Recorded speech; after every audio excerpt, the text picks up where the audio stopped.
আসসালামু আলাইকুম বন্ধুরা, কেমন আছেন সবাই? আশা করি অবশ্যই ভালো আছেন। তো বন্ধুরা, পূর্বে আমরা যেটি করতাম, প্রতি শুক্রবারে লাইভে আসার চেষ্টা করতাম। তো আমাদের যেহেতু অনলাইন কোর্স চলতেছে, এজন্য আমরা প্রতি রবিবারে লাইভে আসার চেষ্টা করি।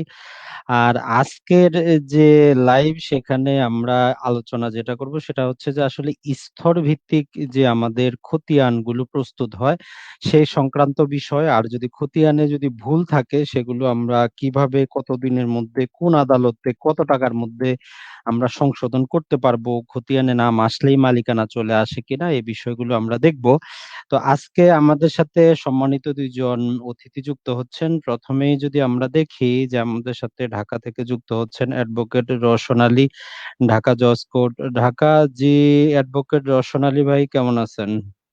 জি, ভালো আছি। আপনি কেমন আছেন? জি, আলহামদুলিল্লাহ, আমরাও আছি ভালো। আশা করি আজকে খতিয়ান বিষয়ক আলোচনার মধ্যে যারা ভিউয়ার দর্শক আছেন তারা বুঝতে পারবেন যে আদালতে কিভাবে খতিয়ানগুলা সংশোধন করা হয়। তো আপনার সাথে আমরা আরেকজন গেস্টকে নিয়ে নেই, অ্যাডভোকেট আবুল কালাম আজাদ, ঢাকা জজ কোর্ট, ঢাকা। জি, আবুল কালাম ভাই, আপনি কি শুনতে পাচ্ছেন? কেমন আছেন? জি, শুনতে পাচ্ছি যে আপনি ভালো আছেন। জি ভাই, আলহামদুলিল্লাহ ভালো আছি আপনাদের রশন দোয়ায়। ভাই ভালো আছেন। জি। জি, কালাম ভাই ভালো আছি। জি, প্রথমেই আমরা আসলে খতিয়ান বিষয়ে প্রথমে রোশন ভাইয়ের কাছ থেকে কিছুটা শুনবো, এবং পরে আমরা কালাম ভাইয়ের কাছ থেকে বিস্তারিত আরো জানবো যে আসলে স্তর ভিত্তিক কিভাবে খতিয়ান গুলা তৈরি হয়। আমরা যদি একটা জিনিসের তৈরির প্রসেস জানি, আমরা বুঝতে পারবো যে তৈরি করার সময় আমি কোথায় কোথায় যদি সতর্কতা অবলম্বন করি, তাহলে আমার খতিয়ানে ভুল হবে না।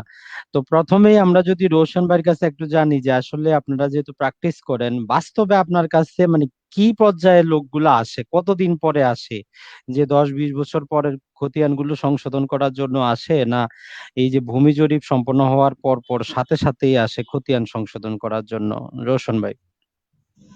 ধন্যবাদ আজিমুদ্দিন ভাই, সুন্দর একটি প্রশ্ন করার জন্য। বিশেষ করে এই অংশটার কথা বলবো যে আপনি বললেন যে কখন আসলে মানুষজন আসেন যে আদালতে তাদের দলিল বলি, অনেক সময় দলিলের সংশোধনের ব্যাপার থাকে, আর খতিয়ানের সংশোধনের ব্যাপারটা অবশ্যই আলাদা। এবং এইখানে বিশেষ করে মানুষজন আসতে কেন দেরি করেন তার প্রেক্ষাপটটা আমি একটু যদি বলি তাহলে অনেক সময় ক্লিয়ার হয়ে যাবে। দেখা যায় অধিকাংশ সময় মানুষের ধারণা হলো যে যদি আমি নিজে এই দখলে থাকি আর সেই খতিয়ানটা যদি ভুল হয়ে থাকে, তাহলে তাদের ধারণা হলো যে আদালতে এখন গিয়ে সময় নষ্ট করে লাভ নাই, পরবর্তীকালে আরেকটা জরিপ আসবে, সেই জরিপে আমি ঠিকঠাক করে নিব, আমার আর টেনশন নেই। এই ধরনের ধারণা নিয়ে কিন্তু অনেকে বসে থাকে। যখন তিনি দেখে যে না, এই সম্পত্তিটা আমার বেচা বিক্রির প্রয়োজন হয়ে যায়, অথবা বন্ধক রাখার কোনো একটা প্রশ্ন চলে আসে, অথবা দেখা যায় এটা ভাগ বাটোয়ারা বন্টন করে তিনি সেটাকে অন্য একটি পারপাজে ইউজ করতে যান, তখন কিন্তু তাদের টনক নড়ে যে পরবর্তী জরিপ পর্যন্ত আর অপেক্ষা করা যাবে না, আমাকে কিন্তু এখনই খতিয়ানটা সংশোধন করতে হবে। এই যে একটা মিসকনসেপশনে তারা থেকে যান, সেখান থেকেই কিন্তু অনেক সময় ডিসপিউট গুলা এসে থাকে। তখন কিন্তু মানুষ আসতে চায় যে এখন আমার দলিলটা সংশোধন করা বা খতিয়ানটা সংশোধন করা দরকার। আমি অনেক সময় দলিল বলে ফেলি এই কারণে, আইনে কিন্তু খতিয়ানকে আলাদা করে চিহ্নিত করে বলা হয়নি। যে স্পেসিফিক রিলিফ অ্যাক্টের আন্ডারে আমরা আসলে এই সংশোধন করে থাকি, সেখানে কিন্তু ইংরেজি যে শব্দটা বলা হয়, সেখানে বলা হয় দি রেকটিফিকেশন অফ ইনস্ট্রুমেন্ট। মূল যে আইন, যে ধারা যেটাকে অবলম্বন করে থাকে, সেখানে ধারাতে বলা আছে কিন্তু রেকটিফিকেশন অফ ইনস্ট্রুমেন্ট। তো ইনস্ট্রুমেন্ট মানে কিন্তু সেখানে একটা দলিল, ডকুমেন্ট, এগুলা চলে আসে। এই ধারার কে অবলম্বন করেই কিন্তু আমরা খতিয়ান সংশোধনের মোকদ্দমা করে থাকি। এবং খতিয়ান সংশোধনের মোকদ্দমাকে চালাতে গিয়ে আমাদেরকে যে সকল বিষয় আসলে অবলম্বন করতে হয়, আমাদেরকে যে সকল বিষয় প্রমাণ করতে হয়, যে সকল বিষয় লক্ষ্য রাখতে হয়, তারও একটি কিন্তু গাইডলাইন এই সুনির্দিষ্ট প্রতিকার আইনের একটি ধারাতে বলে দেওয়া আছে, যেখানে কিন্তু এই দলিল সংশোধনের মূল নীতি হিসাবে সেখানে উল্লেখ করা আছে। এবং সেটাকে আমরা অবলম্বন করে থাকি। এবং সেখানে ইংরেজিতে যে বলা হয় প্রিন্সিপালস অফ রেকটিফিকেশন, এই যে সংশোধন করা হবে সেটার মূল প্রিন্সিপালটা কি, সেখানে মূল নীতিটা কি হবে, সেখানে কিন্তু সেটা সুন্দরভাবে বর্ণনা করা আছে সুনির্দিষ্ট প্রতিকার আইনের 33 ধারাতে। এই ধারাগুলাকে অবলম্বন করে আমরা মূলত খতিয়ান সংশোধন করে থাকি। এখন মনে রাখতে হবে আমরা খতিয়ান সংশোধনের জন্য কোন কোন আদালতে কখন যেতে পারি। এটা যদি আমরা একটু ব্যাখ্যা করি তাহলে দর্শকদের কাছে পরিষ্কার হয়ে যাবে যে আদালত পর্যন্ত আমরা কখন যাচ্ছি এবং কোন কোন আদালতে আমাদের যাওয়ার সুযোগ থাকে। এখানে আমাদের মনে রাখতে হবে যে আমরা খতিয়ান সংশোধনের ব্যাপারটা আমাদের সামনে যখন আসে তখন হয়তোবা আমরা সিএস খতিয়ান নিয়ে আসতে পারি খতিয়ান সংশোধনের জন্য, এসএ খতিয়ানের বিষয়টাও চলে আসতে পারে, আরএস খতিয়ানের বিষয়টা চলে আসতে পারে, বিএস খতিয়ানের সংশোধনের ব্যাপারটা চলে আসতে পারে। বিএস এর পাশাপাশি আমরা যেটাকে মহানগর জরিপ অনেক জায়গায় বলে থাকি, অনেক জায়গায় সিটি জরিপ বলে থাকি, আর বিশেষ করে ঢাকায় যারা আছেন তারা তো সেটাকে ঢাকা সিটি জরিপ হিসেবে আমরা আখ্যায়িত করে থাকি। এখন দেখা যায় এই সর্বশেষ যে খতিয়ান যেটাকে আমরা বিএস খতিয়ান বলে থাকি বা সিটিতে সিটি জরিপ খতিয়ান বলে থাকি, এই সিটি জরিপ খতিয়ানকে যাতে দ্রুত সংশোধন বা এই ধরনের নিষ্পত্তিগুলা করার জন্য আমরা যে আদালত বা ট্রাইব্যুনাল আমরা জেনে থাকি সেটাকে আমরা বলতেছি land survey tribunal. Land survey ট্রাইব্যুনালেই কেবলমাত্র আমরা বিএস খতিয়ান বা সিটি জরিপ খতিয়ান বা অনেক জায়গায় মহানগর জরিপ খতিয়ান হিসাবেই অনেকেই সাধারণ মানুষরা জেনে থাকেন। এই খতিয়ানকে সংশোধনের জন্য আমরা ল্যান্ড সার্ভে ট্রাইব্যুনালে আসতে হচ্ছে। আর অনেক সময় দেখা যায় এই খতিয়ানের বাইরে যদি সেটা আরএস খতিয়ান হয়ে থাকে, এসএ খতিয়ান হয়ে থাকে, সেইগুলাকে সংশোধনের জন্য আমরা মূলত দেওয়ানি আদালতে যেয়ে থাকি। অনেক সময় দেখা যায় অনেক ভুক্তভোগীরা যারা খতিয়ান সংশোধনের মোকদ্দমা করতে দেরি করে ফেলেন, যেমন বিশেষ করে আমাদের বলতে হয় ল্যান্ড সার্ভেতে যে খতিয়ানগুলো আমরা সংশোধন করতে যাই সেটা বিএস খতিয়ান বা সিটি জরিপ খতিয়ান হোক, সেটা যদি আমরা যথাসময়ে দায়ের করতে না পারি, প্রিন্টেড পাবলিকেশন হওয়ার পর অর্থাৎ গেজেটেড হওয়ার পর যদি আমরা 1 থেকে 2 বছরের মধ্যে ল্যান্ড সার্ভে ট্রাইব্যুনালে যেতে ব্যর্থ হই, সেই ক্ষেত্রে কিন্তু আমরা দেওয়ানি আদালতের সহযোগিতা নিয়ে থাকি এই বিএস খতিয়ান বা সিটি জরিপ খতিয়ানকে সংশোধনের জন্য। পাশাপাশি আরেকটা বিষয় বলতে হয়, ইভেন ল্যান্ড সার্ভে ট্রাইব্যুনালে অনেক সময় আসতে হয় না যদি দেখা যায় আমাদের যে সকল খুঁটিনাটি ভুল হয়ে থাকে, নামের বানানের ভুল হতে পারে বা অন্যান্য ছোটখাটো ক্লারিক্যাল মিস্টেক যেগুলাকে আমরা আখ্যায়িত করতে পারি, এই ধরনের মিস্টেক হলে তাহলে কিন্তু আর আমাদেরকে ল্যান্ড সার্ভে ট্রাইব্যুনাল পর্যন্ত যেতে হয় না। তবে অনেকের ধারণা, এখানে আরেকটা ধারণা অনেকে পুষে রাখেন যে যদি আমার খতিয়ানে সামান্য ভুল হয়ে থাকে সেটা দিয়ে যদি আমি একটু টাকা খরচ করে কোনোভাবে মিউটেশন করায় ফেলতে পারি, তাহলে সেখানে দরকার পড়লে 20-30 হাজার টাকা 50 হাজার টাকা খরচ করে মিউটেশন করে যদি আমার বর্তমান পারপাসকে সার্ভ করে ফেলতে পারি, তাহলে সেটাকে ধামাচাপা দিয়ে আমরা অনেক সময় রাখতে পারি। আমাদের দেশের মানুষের আরেকটা টেন্ডেন্সি এখানে কাজ করে, তারা কোনো কোনো কাজ, অবৈধ কাজ কিছু টাকা পয়সা যদি খরচ করে করে ফেলতে পারে তখন মনে করে এবং সবাই দাবি করে বাংলাদেশে টাকা দিলে সবই হয়, বাংলাদেশে টাকা দিলে বাঘের চোখ পাওয়া যায়। এই ধরনের কথাবার্তা সামনে এসে অনেকে এই ধরনের অবৈধ কাজকে উৎসাহিত করেন, কিন্তু এক সময় দেখা যায় যখন এই সমস্যাগুলা প্রপারলি সামনে চলে আসে তখন কিন্তু আর টাকা খরচ করেও এই সমস্যা থেকে আর উত্তরণ করা যায় না। তখনই কেবলমাত্র মানুষ আদালতে আসেন, অ্যাডভোকেটের সাথে এসে কনসালটেন্সি করেন, কিন্তু সমস্যাটা যখন অ্যারাইজ হয়, সমস্যাটা যখন তাদের সামনে আসে তখন কিন্তু তারা প্রপারলি অ্যাডভোকেট বা আইনজীবীর কাছে যান না। তারা যারা এইসব অফিস আদালতে কাজকর্ম করে থাকেন, অদক্ষ রয়েছেন, তাদের সাথে পরামর্শ করে ঘুষ ঘুষের মাধ্যমে হোক বা অন্য কোনো মাধ্যমে হোক তারা এই সমস্যা সমাধান করে চান সেখান থেকে উত্তরণ হতে, প্রকৃতপক্ষে তারা সেখান থেকে উত্তরণ হতে পারেন না। এইসব জি প্রেক্ষাপটে মূলত কাছে আসে। জি রোশন ভাই, আপনার কাছ থেকে আমরা শুনবো আর একটু পরে যে আসলে এই সমস্ত খতিয়ান সংশোধন করার জন্য কি কি দলিল পাতি বা কত টাকা পয়সা খরচ হয় আর মামলাটা কতদিনের মধ্যে কিভাবে করবে। তো যেহেতু আপনিই বললেন যে কিছু করণিক ভুল থাকলে সেগুলো ছোটখাটো ঠিক করে নেওয়া যায়, তো আমরা এখন অ্যাডভোকেট আবুল কালাম আজাদ সাহেব স্যারের কাছে জানতে চাবো যে আসলে একটা খতিয়ান কিভাবে তৈরি করা হয়। যদি আগে প্রথমে আমাদেরকে একটু বেসিক ধারণা দিতেন তাহলে মানুষ বুঝতো যে আসলে খতিয়ানটা কি, কিভাবে তৈরি করা হয়। আচ্ছা, আমি কি এখন বয়া কানেকশন দিব? এমনি শোনা যাচ্ছে, সমস্যা নাই, বলেন। এমনি বলা, আমি ডিসপ্লেতে দেখাইলে সবচেয়ে ভালো হইতো আর কি। আচ্ছা, দেন, বয়ার সমস্যা কানেকশন নিয়ে নিই, বয়ার নাই। কানেকশন দেন, নিয়ে দিয়ে দিব। আচ্ছা, দেন, দেন। ধন্যবাদ। প্রস্তুতের ধারাবাহিক স্তরগুলি সম্পর্কে এই করার সুযোগ দেওয়ার জন্য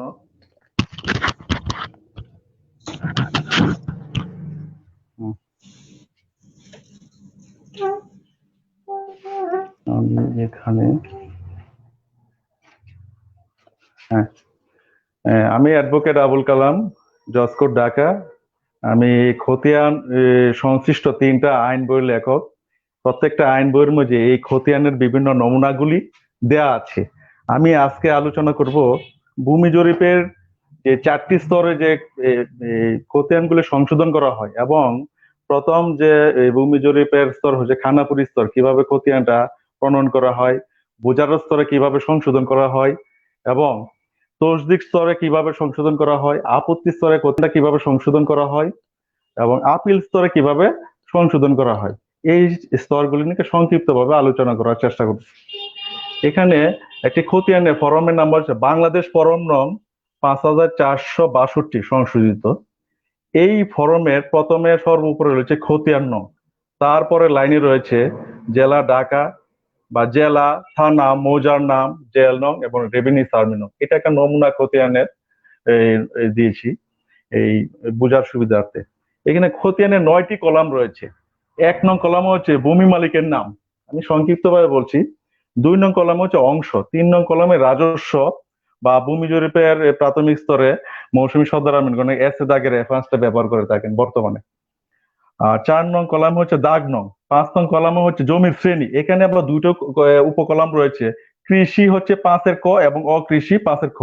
যদি এই মৌজাটা যদি পৌরসভাভুক্ত হয়ে থাকে তাহলে অকৃষি কলামে, আর যদি ইউনিয়নভুক্ত হয়ে থাকে তাহলে হবে কৃষির কলামে।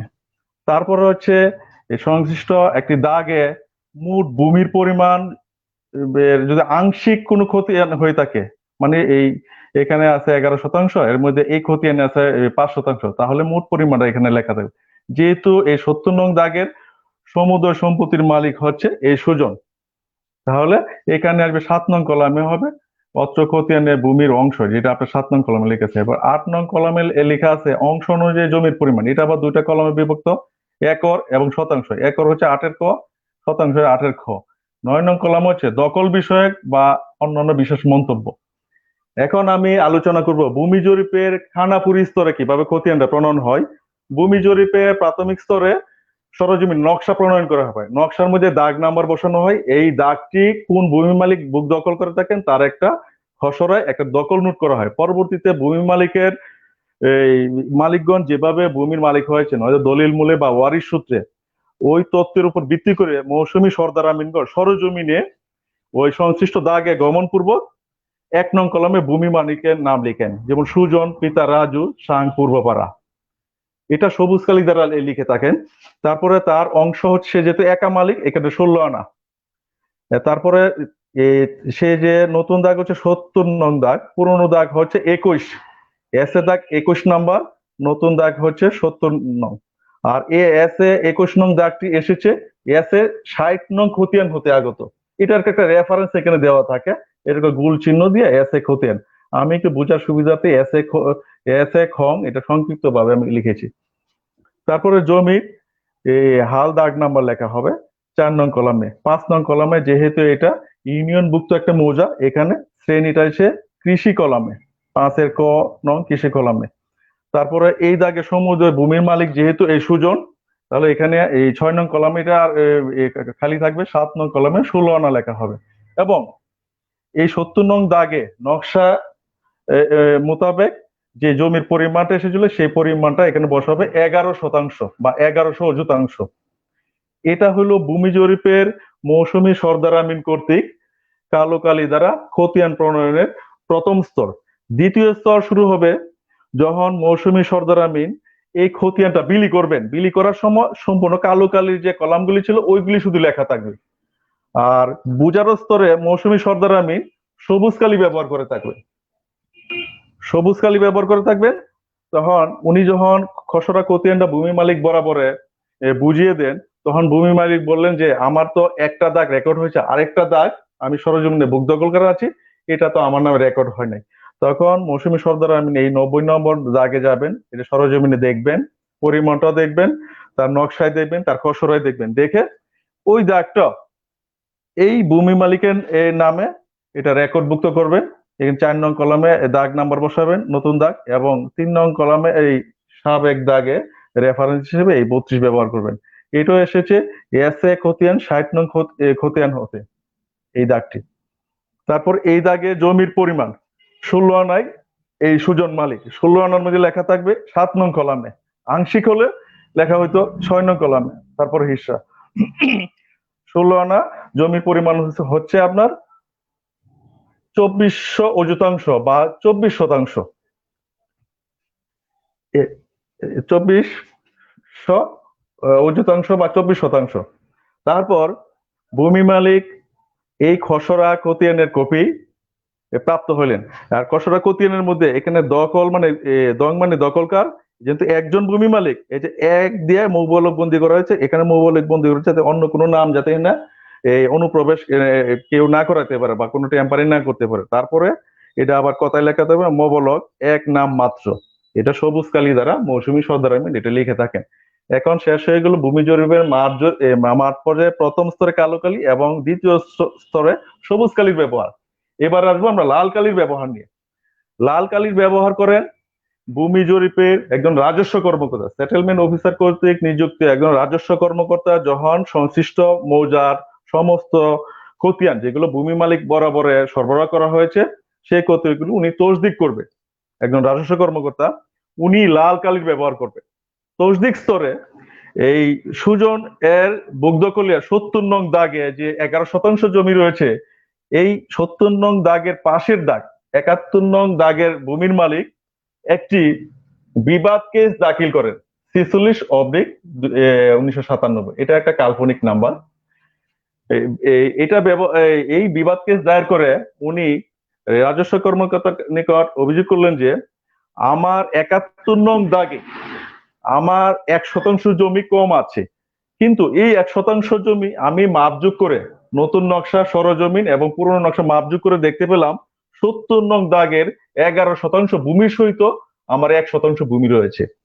তারপর উনি একটা বিবাদ যে কেস করলেন, এটার সমর্থনে আর একটা সরজমিনে এই নতুন নকশা মোতাবেক সরজমিনে প্লট মাপার একটা দরখাস্ত দিলেন। এটা জরিপের ভাষায় বলে বদর তদন্ত, বা কোর্টের ভাষায় বলা হয় যে অ্যাডভোকেট সার্ভে কমিশন যেটা আর কি। এটা এই 18 নং দরখাস্ত হচ্ছে বদর দরখাস্ত নং। এটার পরিপ্রেক্ষিতে সরজমিনে মাপযোগ করে দেখলেন 70 নং দাগে সরজমিনে জমি আছে 10%, আর সুজনের মালিকানা আছে 10%। অর্থাৎ এই 71 নং দাগে যিনি অভিযোগ করেছেন বিবাদ কেসের মাধ্যমে, উনার দাবিকৃত 1% ভূমি এই 70 নং দাগ হতে কর্তন করা হইলো, 11 কেটে লেখা হইলো 10, মানে 1000 অযুতাংশ। আর 1% জমি এই বিবাদ কেসের বাদীর নামীয় যে খতিয়ান আছে 71 নং দাগে, ওই দাগের সাথে সংযুক্ত করা হলো। আর এটা সম্পূর্ণ করা হয়, এই কারেকশনটা করা হয় লাল কালি দ্বারা। তারপরে এই রাজস্ব কর্মকর্তা এই খতিয়ানটি তসদিকৃত করবেন লাল কালি দ্বারা। এটা লিখবেন তসদিকৃত, স্বাক্ষর, তারিখ, রাজস্ব কর্মকর্তা, যেমন সেটেলমেন্ট, আমি কোন সেটেলমেন্টের কার্যালয়ের পূর্ণাঙ্গ নাম বলছি না। এইটা হইলো তসদিক স্তরে এই লাল কালির ব্যবহার শেষ হয়ে গেল। তারপরে আসলো যখন খতিয়ানটা তসদিক হওয়ার পরে খতিয়ানটার একটা চূড়ান্ত প্রকাশনা দেওয়া হয়, খসড়া প্রকাশনা। এটা দেওয়া হয় 1955 সনের প্রজাস্বত্ব বিধিমালার এই বিধিমালার 29 বিধি মোতাবেক। এই 29 বিধি অনুযায়ী 1 মাস এই একটি মৌজার সমস্ত খতিয়ান এর মূল বহি এবং নকশা সরজমিনে প্রদর্শনের জন্য থাকে। এই ওই প্রদর্শনের আগ মুহূর্তে নামের সিরিয়াল মোতাবেক ডিপি খতিয়ান নাম্বারটা দেওয়া হয়, এই 207 এই ডিপি খতিয়ান নাম্বার দেওয়া হয় নামের সিরিয়াল অনুযায়ী। প্রথমে সরকারি বিভিন্ন প্রতিষ্ঠানের খতিয়ান, তারপরে সর সিরিয়ালের খতিয়ান, সরায়া, এভাবে দুন্তাস বা বিভিন্ন অক্ষর অনুযায়ী এই নাম্বারটা দেওয়া হয়। তখন এই খতিয়ান নাম্বারটা আর ব্যবহৃত হয় না, যে খতিয়ান নং 61, এটা বুজাত খতিয়ান, এটা মৌসুমী আমিন কর্তৃক প্রদেয়। আর ডিপি খতিয়ানটা হচ্ছে রাজস্ব কর্মকর্তা কর্তৃক প্রদেয়। অর্থাৎ এই ডিপি খতিয়ান নাম্বার দেওয়া হলে এই বুজারত খতিয়ানের আর কোনো আবশ্যকতা থাকে না। আর খতিয়ানটা যখন ছাপানো হবে তখন কিন্তু এই নাম্বারটাই ব্যবহৃত হবে। আর এখানে আরেকটা বিষয় জড়িত, এই যে চূড়ান্ত এই খসড়া প্রকাশনের সময় যদি কোনো ভূমি মালিক যদি দেখেন তাহার জমি কিছুটা কম রেকর্ড হয়েছে বা রেকর্ড হয় নাই, তাহলে তাকে এই খতিয়ান হতে এই দাগ এবং যার নামে রেকর্ড হয়েছে এগুলো নোট করে নিয়ে উনি একটা আপত্তি কেস দাখিল করতে পারেন। এখানে একটা আপত্তি কেসের নমুনা দেওয়া আছে 85/1998। এখানে একটা লক্ষণীয়, আপত্তি স্তরে আপত্তি কর্মকর্তা বেগুনি কালির ব্যবহার করে থাকেন। যেহেতু বেগুনি কালির কোনো আমি এই ধরনের এই কলম পাইনি, এই জন্য আমি এখানে নীল কালিটা আপনার ব্যবহার করেছি। এটা জাস্ট বোঝার সুবিধার্থে। এই কালিগুলো হবে বেগুনি কালি, আপত্তি অফিসার বেগুনি কালি ব্যবহার করেন। তারপরে এই আপত্তি কেস দাখিল করে আপত্তি কেসের বাদী দাবি করলেন যে সাবেক দাগ 32, নতুন দাগ 90, জমি শ্রেণী কান্দা, এখানে জমি আছে মোট 24%, আমি 12% জমি আমি সুজন এর পিতা রাজুর কাছ থেকে অনেক আগেই, মানে রাজু জীবিতকালীন অবস্থায় আমি ক্রয় সূত্রে দলিল মূলে মালিক। ওই কাগজপত্র প্রদর্শন করিয়া এই সুজনের উপস্থিতিতে এই আপত্তিকারী এবং ওই যে বিবাদী সুজনের উপস্থিতিতে আপত্তি অফিসার এই আপত্তি কেসে নিষ্পত্তি করবেন, এবং নিষ্পত্তি করে এই দাগে যে মোট জমি ছিল 24, এখান থেকে কর্তন করে তাকে দেওয়া হলো 12, আর 12% দেওয়া হলো আপত্তিকারীর নামে পৃথক একটা খতিয়ান খোলা হইলো, বা তার যদি আরো কোনো খতিয়ান থাকে ওই খতিয়ানে সংযুক্ত করা হবে। আর এখানে হিস্সা ছিল 16 আনা, এখানে হিস্সাটা হয়ে যাবে এই 8 আনা বা 0.500। আর মোট অত্র দাগে মোট জমির পরিমাণ হবে 2400 বা 24%। এই মোতাবেক এটা কারেকশনটা হবে। এখন গেল আপত্তি স্তরের কথা, এবার আসি আপিল স্তরে। আর আমি এখানে আপত্তি অফিসারের স্বাক্ষর শিল থাকবে। এখানে আমি যেহেতু কোনো কার্যালয়ের স্বাক্ষর শিল আমি ব্যবহার করছি না, আর অফিসের গুল শিল একটা ব্যবহৃত এই কর্নারে সাধারণত, এখানে আমি একটা বৃত্ত দিয়ে রেখেছি জাস্ট বোঝার সুবিধার্থে। তারপরে আপিল স্তরে ভূমি জরিপের সর্বশেষ স্তর হচ্ছে আপিল স্তর, ওখানে আপনার খতিয়ান সংশোধন করার একটা সুযোগ রয়েছে। এটা হচ্ছে প্রজাস্বত্ব বিধিমালার 31 বিধি মোতাবেক। এখানে রাজু এর কন্যা মিনা সে আসলো, আয়সা এই খতিয়ানের ওয়ার্কিং বা এই যে তসদিক খতিয়ান একটা কপি সংগ্রহ করলো, জরিপ অফিস থেকে সংগ্রহ করে বললো যে রাজু এর সন্তান 1 ছেলে 1 মেয়ে সুজন এবং মিনা, আমি টোটাল সম্পত্তি 3/1 মালিক। উনি এটার সমর্থনে প্রয়োজনীয় কাগজপত্র ওয়ারিশন সনদপত্র সহ অন্যান্য বিধিমূলক কাগজপত্র নিয়ে উনি একটা আপিল কেস করলেন। আপিল অফিসার উভয় পক্ষকে নোটিশ প্রদান করে উভয় পক্ষের উপস্থিতিতে আপিল কেসটি নিষ্পত্তি করেন, এবং আপিল অফিসার সিদ্ধান্ত প্রদান করেন যে এই ডকুমেন্টের উপর ভিত্তি করে রাজু এর কন্যা এই মিনা উনি প্রত্যেক ওয়ারিশ সূত্রে টোটাল সম্পত্তি 3/1 মালিক। তারপর কি হলো, উনি এই খতিয়ানে যে আগে লিখলেন একজন মালিক, এটা কেটে দিলেন, 1 নাম মাত্র কেটে দিলেন, দিয়ে 2 নম্বর নাম লিখলেন মিনা, জংমানি স্বামী রানা এই পায়না, তারপর লেখেন 2 মোবালক বন্দি করে 2 নাম মাত্র। আর এখানে এটা কিন্তু উনি কেটে দিলেন, কেটে দিয়ে ওনার অংশ দিয়ে দিলেন 667, আর মিনা এর অংশ দিয়ে দিলেন 0.333, এই হচ্ছে 1 টাকা। এবং যথারীতি আপিল অফিসার তার নাম সহ স্বাক্ষর শিল প্রদান করবেন, এটা আমি একটা বৃত্ত আকারে দিয়েছি, এবং আপিল কেসের নাম্বারটাও এখানে দেওয়া থাকবে। আর প্রত্যেকটা যে কারেকশন হলো এই কারেকশনের বিষয়গুলো ওই কালি দ্বারা করবেন এবং টোটাল পরিমাণটা এখানে লিখবেন। এখানে আরেকটা বিষয় লক্ষণীয় যে ভূমি জরিপের আমি এই সংক্ষেপে শেষ করে দিচ্ছি, ভূমি জরিপের প্রাথমিক স্তরে মৌসুমী সর্দার আমিন কালো কালি দ্বারা খতিয়ান করবেন এবং সবুজ কালি দ্বারা খতিয়ান সংশোধন করতে পারেন। এটা মৌসুমী সর্দার আমিন যিনি সরজমিনে নকশা এবং খতিয়ান প্রণয়ন করবে, তার দায়িত্ব এখানেই শেষ। তার পরবর্তীতে রাজস্ব কর্মকর্তা লাল কালি দ্বারা খতিয়ান সংশোধন করতে পারেন, খতিয়ান বাতিল করতে পারেন, জমির পরিমাণ বাড়াতে পারেন, কমাতে পারেন, নাম সংযোজন করতে পারেন, বিয়োজন করতে পারেন। আর যখন তসদিক হয়ে যাবে তারপরে সর্বশেষ টাইমে উনি নামের সিরিয়াল অনুযায়ী ডিপি খতিয়ান নাম্বারটা ব্যবহার করেন, তখন এই খতিয়ানের নাম্বারটা আর ব্যবহৃত আর হবে না। আর আপিল স্তরে কালুকালি দ্বারা একজন আপিল কর্মকর্তা খতিয়ান এই নাম সংযোজন করতে বিয়োজন করতে পারবেন, দাগ সংযোজন বিয়োজন, জমির পরিমাণ বৃদ্ধি বা কম, আর যদি কোন রেফারেন্সে উনি এই জমির পরিমাণ বৃদ্ধি করলেন, কমালেন বা ইয়া করলেন, এটার একটা সংক্ষেপে আপিল কেস নাম্বার এটা এই মন্তব্য কলমে সাধারণত লেখা থাকে আর কি। আর আমার এই বিষয়টা সম্পূর্ণ পরামর্শমূলক তথ্যকণিকা। এটা যদি কোনো ভূমি মালিকের কোনো খতিয়ানের সাথে যদি হুবহু মিলে যায় তাহলে আমি আন্তরিকভাবে দুঃখিত। এটা একটা পরামর্শমূলক তথ্যিকা, এটার সাহায্যে ভূমি মালিকগণ যাতে তাদের সমস্যাগুলি যাতে শনাক্ত করতে পারেন এবং ধারাবাহিকভাবে যাতে খতিয়ান যাতে প্রণীত হয়, ওই স্টেজগুলি যাতে পরিচিত হইতে পারেন, সেই জন্য আমার এই ক্ষুদ্র প্রয়াস। ধন্যবাদ আজিমউদ্দিন ভাইকে আমাকে এই বিষয়ে বক্তব্য দানের সুযোগ দানের জন্য। ধন্যবাদ। জি, আমরা অসংখ্য ধন্যবাদ কালাম ভাই আপনাকে। খুব জটিল একটা জিনিস যেটা হয়তো সাধারণ জনগণ মানুষ বুঝেই না, যেটা হয়তো শুধুমাত্র যারা সেটেলমেন্ট অফিসে কাজ করেন ওনারাই এই ভিতরের এই যে বিভিন্ন কালির ব্যবহার এগুলা জানেন। তো সাধারণ মানুষকে আপনি খুব অল্প সময়ের মধ্যে, জাস্ট 10 মিনিটের মধ্যে এটাকে এত সুন্দরভাবে তুলে ধরার জন্য অসংখ্য ধন্যবাদ। তো এখন আসলে আমরা তো দেখলাম যে জরিপ কাজে কিভাবে আমরা এগুলোকে সংশোধন করতে পারি, জিনিসগুলো করতে পারি। তো এখন আমরা বাকিটা অ্যাডভোকেট আমরা রোশন ভাইয়ের কাছে শুনবো যে যখন গেজেট হয়ে গেল তখন তো যারা প্র্যাকটিস করেন, যারা অ্যাডভোকেট আছেন তাদের কাছেই চলে আসে বিষয়টা। তো এখন আমার কথা হচ্ছে যারা ল্যান্ড সার্ভে ট্রাইব্যুনালে মামলা করেন তাদের প্রসেস এবং টাকা পয়সা, আর যারা হয়তো সেখানে করতে পারেন না, হয়তো 20-30 বছর হয়ে গেছে, তাদের পন্থা টাকা পয়সা একটা খতিয়ান সংশোধন করার জন্য কেমনটা হবে। আর খতিয়ানে নাম থাকলেই আমরা দেখি যে মানুষ জায়গা জমি দাবি করে সেটা দখলে চলে আসে, এই বিষয়ে যদি আপনি একটু তুলে ধরেন।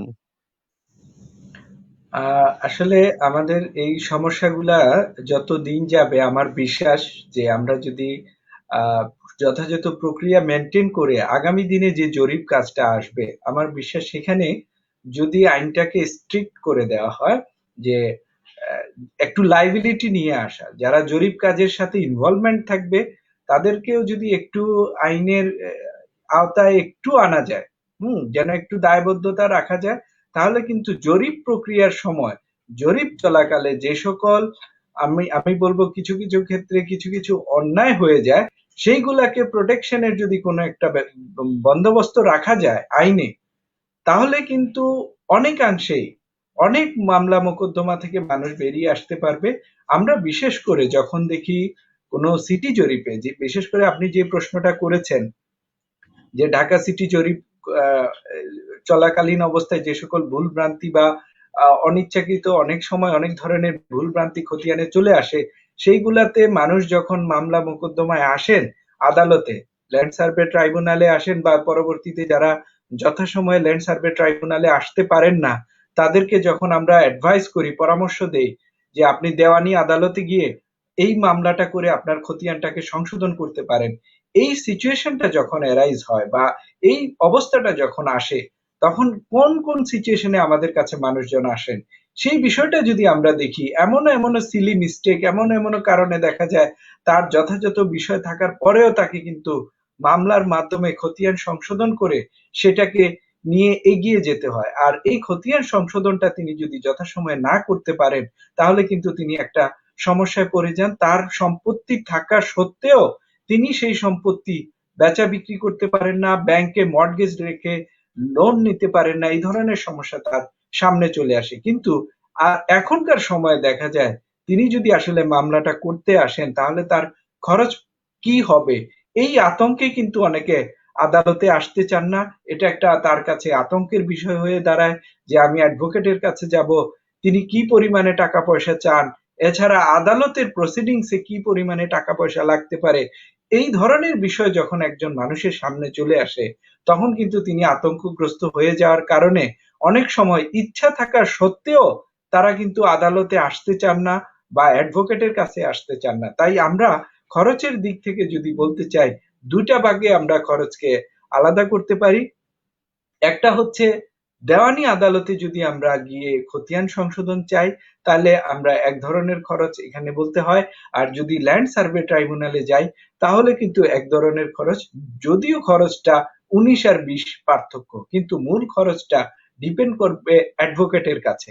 এখন আমরা যদি খরচটা বলি, দেওয়ানি আদালতে যদি আমরা গিয়ে খতিয়ান সংশোধনের মোকদ্দমা করি, সেখানে যদি আমরা ৩০০ টাকা করে প্রত্যেক ঘোষণার জন্য কোর্ট ফি দিয়ে থাকি, তাহলে যদি আমরা একটা খতিয়ান সংশোধনের মোকদ্দমায় ২টা ঘোষণা চাই, যেহেতু খতিয়ান সংশোধনের মোকদ্দমার সাথে স্পেসিফিক রিলিফ অ্যাক্টের ৩০, ৩৩, ৩১, ৩২, ৩৩ এই ধারাগুলার পাশাপাশি ৪২ ধারাটাও কিন্তু সম্পৃক্ত। কারণ ৪২ ধারায় কিন্তু ঘোষণার মাধ্যমে আমাদেরকে স্পেসিফিক রিলিফ অ্যাক্ট, সুনির্দিষ্ট প্রতিকার আইন, এই আইনটি আমাদেরকে প্রতিকার দিয়ে থাকে যদি আমার খতিয়ানটার সংশোধনের পাশাপাশি আমি সেখানে মালিকানার ঘোষণাটা চাই, যে আমাকে এই খতিয়ানে আমার নামটা ইনক্লুড করার পাশাপাশি আমাকে মালিক ঘোষণা করা হোক।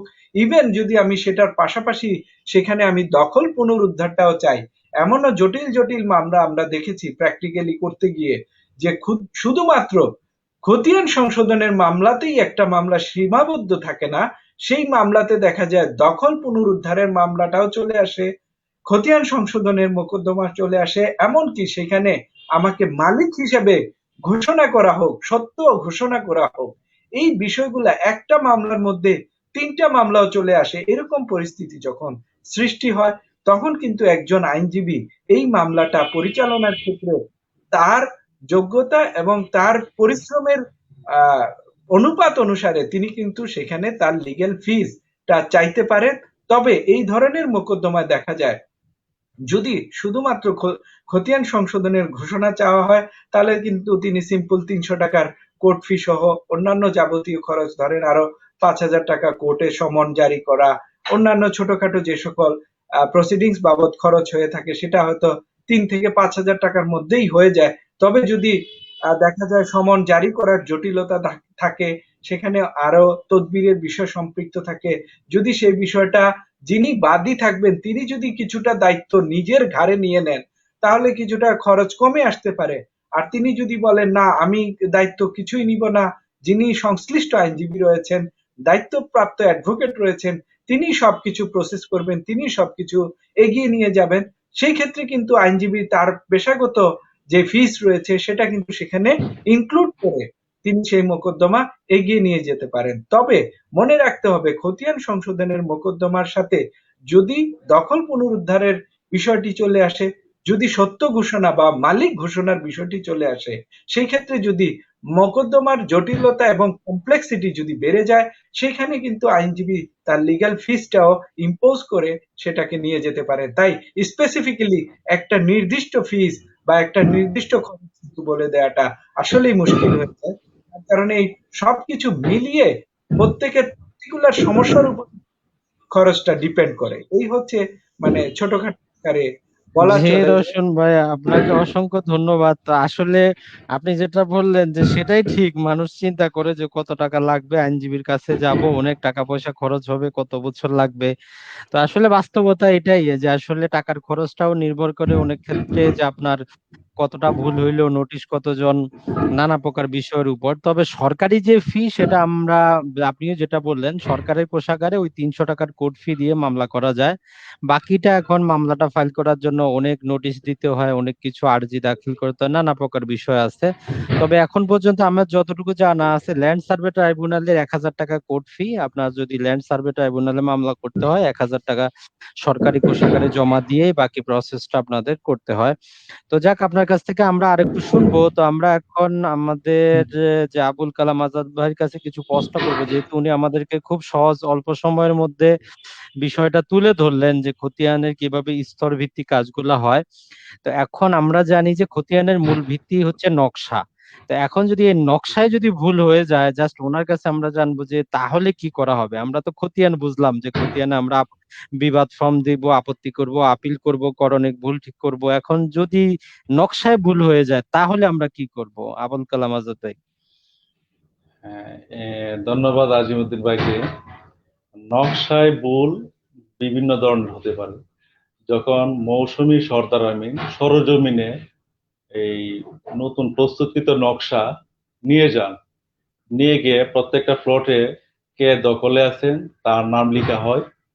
তারপর ওই নকশার মধ্যে নতুন একটা নাম্বার দেওয়া হয়। আর কোনো সময় যদি কোনো নকশা ভুলক্রমে যদি দাগ নাম্বার ব্যবহৃত না হয়, পরবর্তীতে ধরা পড়ে, তখন এইখানে একটা বাট্রা দাগ নাম্বার দেওয়ার সুযোগ আছে। যেমন এই একটা নকশার মাঝখানে একটি দাগ নাম প্লটের নাম্বার বিহীন রয়ে গেল, এটা যখন চূড়ান্ত কালি করা হয় তখন ধরা পড়লো যে এখানে তো একটা প্লটের নাম্বার পড়ে নেই। তখন এই মৌজার সর্বশেষ যে শীটের যে সর্বশেষ নাম্বার যেন হতে পারে 1 থেকে 405 পর্যন্ত, তখন 406 নাম্বার দেওয়া হবে। এবং যেই দাগের পাশে এই দাগটির অবস্থান, অর্থাৎ এই প্লটটির উত্তর পাশে যে দাগটি আছে ওটাকে ও ভগ্নাংশের উপরে লেখা হবে, আর নিচে লেখা হবে সর্বশেষ দাগ নাম্বারটি, যেটা বাট্রা দাগ নাম পরিচিত। আর নকশায় আরেকটা জিনিস ভুল হয়ে থাকে সাধারণত, নকশা এই সরজমিনে দুটো প্লট আছে, একটা প্লট করা হলো। এই ধরনের ভুল ভ্রান্তিও যদি কোনো সময় হয়ে থাকে, ভূমি জরিপের প্রাথমিক স্তরে নকশা প্রণয়নের সময় একটা প্লট ছিল, রেকর্ড করার সময় দুটো ভাগে বিভক্ত, তখন এটাকে সরজমিনে মেপে দুটো ভাগে বিভক্ত করা যায়। যদি এটা হইতে পারে যেমন 52 নম্বর দাগ, 52 নম্বর দাগটাকে বিভক্ত করে 52 নম্বর দাগ নাম্বারটা থাকবে উত্তর পাশে, আর তার ঠিক দক্ষিণ পাশে অত্র শীটের মানে নকশা সর্বশেষ দাগ নাম্বারটা এখানে বসানো হয়, এবং এটার এই বার্তা দাগের রেফারেন্সটা সংশ্লিষ্ট নকশার মধ্যে এটা নোট থাকবে। আবার নকশার মধ্যে আরেকটা সমস্যা আছে, যেমন 1 হতে 50 পর্যন্ত দাগ নাম্বার বসানোর পরে 51 নম্বর দাগটি ব্যবহৃত হয় নাই, তখন চলে গেছে 52 নাম্বার, অর্থাৎ 51 নম্বর দাগটি হলো ছোট দাগ, এই নাম্বারটি অত মৌজার নকশায় ব্যবহৃত হয় নাই। এছাড়াও আরো কিছু কিছু প্রবলেম রয়ে গেছে। সরজমিনে একটা প্লট, কিন্তু জরিপকালীন সময়ে এই প্লটটি দুটি মৌজায় অঙ্কিত হয়েছে অথবা দুটি শীটে অঙ্কিত হয়েছে। কিছু কিছু প্লট আছে 2 থানার মাঝখানে আছে, 2 ইউনিয়নের মাঝখানে, 2 মৌজার মাঝখানে, 2 শীটের মাঝখানে। তখন দেখা যায় কি, যেই মৌজায় যতটুকু জমি থাকে ততটুকু নিয়ে এই মৌজায় নকশা অঙ্কিত হবে, অবশিষ্ট ভূমিটি পার্শ্ববর্তী মৌজার জরিপকালীন সময় অঙ্কিত হবে। যেহেতু দুটি মৌজার জরিপ যদি একই সময়ে হয়, তাহলে এটা মিলিয়ে এই নকশা বিষয়টা একটা পরিষ্কার ধারণা পাওয়া যায়। যেহেতু দুটি মৌজার জরিপ কার্যক্রম দুটি ভিন্ন ভিন্ন সময় হয়ে থাকে, তাহলে এটা মিলানো কষ্টকর। অনেক সময় দেখা যায় একটি প্লট দুটি শীটে অন্তর্ভুক্ত, দুটি শীটে দুইজন আমিন কাজ করতেছে, ওনার জমি হয়তো দেখা গেল 1 একর আছে, তখন 1 নং শীটে ওনার জমি আসলো 24%, আর 2 নং শীটে জমি আসার কথা 76%, এখানে এসেছে 70% বা 72%, বা দুইটার শীট না একত্রে করলে কালাম ভাই, মেপে পাওয়া না যায়। এখানে জি কালাম ভাই আপনার দুঃখিত আপনাকে, না এখানে আমার সহজ প্রশ্ন যারা আমার ভিউয়াররা জানতে চায়, যে আমি পরে জি জানতে পারলাম আমার খতিয়ান ঠিক আছে কিন্তু নকশায় ভুল, হয়তো নকশায় আমার জমিটা কম আসছে বা নকশাতে জি ওই দাগ নাম্বার নাই, তাহলে আমরা তো খতিয়ান সংশোধনটা আপনার দেখলাম স্তর ভিত্তিক করতে জি পারতেছি, জি এবং জি পরবর্তীতে গেজেট হওয়ার পরে আমাদের রোশন ভাই বললেন আমরা ল্যান্ড সার্ভে ট্রাইব্যুনাল বা স্পেসিফিক রিলিফ ট্যাবলে যাব। এখন যদি খতিয়ানটা আমরা সংশোধন বুঝলাম, এখন নকশায় যদি ভুল থাকে, ওই নকশাটাকে কারেকশন করার মতো ভূমি জরিপ ও রেকর্ড অধিদপ্তরে কোনো পন্থা আছে কিনা, যে আমার নকশায় ভুল জি আছে, হয়তো জি নকশাতে জি আমার ওই দাগটা আছে, দাগ নাম্বার দেওয়া নাই, মানে স্পেসিফিক নকশাটা সংশোধন করার কোনো পন্থা আছে কিনা? নকশাটা যদি ভূমি জরিপের প্রাথমিক স্তরে যদি ওই নকশার ওই প্লটে যদি দাগ নাম্বার ব্যবহৃত না হয়ে থাকে, পরবর্তী স্তরে আমি যখন এই খসড়া খতিয়ান বিলি করতে যাবে, তখন যদি বলে যে আমার তো ওই প্লটটা আমার, ওটার নাম্বার কত, তখন আমিনগণ সরজমিনে এই নকশা নিয়ে যাবেন, গিয়ে দেখবেন এই নকশাটা অঙ্কিত হয়েছে বাট নাম্বার করে না, তখন উনি একটা বাট্রা নাম্বার দিয়ে উনি আবেদনকারীর নামে বা প্রার্থিত ব্যক্তির নামে খতিয়ান প্রণয়ন করতে পারবেন। আর কোনো ভূমি মালিকের কোনো জমি যদি অন্য কোনো ভূমি মালিকের নকশার দাগের সাথে একীভূত হয়ে রেকর্ড হয়েও যায় প্রাথমিক স্তরে, পরবর্তীতে এই উনার আবেদনের প্রেক্ষিতে সরজমিনে মাপ যোগ করে আলাদা প্লট অঙ্কন করে উনার নামে খতিয়ান খোলার সুযোগ রয়েছে। এটা আছে ভূমি জরিপের বুজার স্তরে আছে, তসদিক স্তরে আছে, আপত্তি স্তরে আছে এবং আপিল স্তরে আছে। আরেকটা বিষয়, উনার ভূমি জরিপের প্রাথমিক স্তরে দখলে আছে ধরেন 20%, নকশায় রেকর্ড হইল 18%। উনার নকশার মধ্যেও আছে 18, সরজমিনে আছে 20। তখন উনি উনার দাগের যে চারপাশে যে দাগগুলি আছে ওইগুলি এই সংশ্লিষ্ট মৌজার নতুন নকশা ট্রেসিং কপি নিয়ে এটা মাপজোক করে সরজমিনে মিলিয়ে দেখবেন। যাহার দাগে এই জমিটা বেশি আছে উনি এ, নিশ্চিত করবেন ওই দাগের বিরুদ্ধে উনি একটা ওই ভূমি জরিপের বুজার স্তরে কিংবা এই তদবির স্তরে বিবাদ কেস দাখিল করবেন বা আপত্তি স্তরে আপিল কেস, আপত্তি কেস বা আপিল স্তরে আপিল কেস, এবং ওই কেসটা করার পর সাথে ওনাকে সরজমিনে নকশা মোতাবেক এবং দখল মোতাবেক মাপজোক করে একটা প্রতিবেদনের জন্য একটা দরখাস্ত দিবেন, এটা বদর তদন্ত বলে। ওই তদন্ত মোতাবেক যদি ওনার এই যে 18% এই রেকর্ড হয়েছে কিন্তু হওয়ার কথা 20%, দখলাতে 20%, তখন এই তার নালিশার জমি যে দাগে আছে ওই দাগ হতে কর্তন করে তাহার দাগের সাথে সংযুক্ত করা হবে এবং এই নকশাটাও সংশোধন করা হবে এবং তার 2% জমি এই যে দাগের সাথে একীভূত হয়ে রেকর্ড হয়েছিল ওই দাগ হতে এটা কর্তন করা হবে এবং ওনার খতিয়ান সংশোধন করা হবে। এভাবে সাধারণত এই নকশাগুলি এই মোতাবেক এই খতিয়ানগুলি সংশোধিত হয়ে থাকে।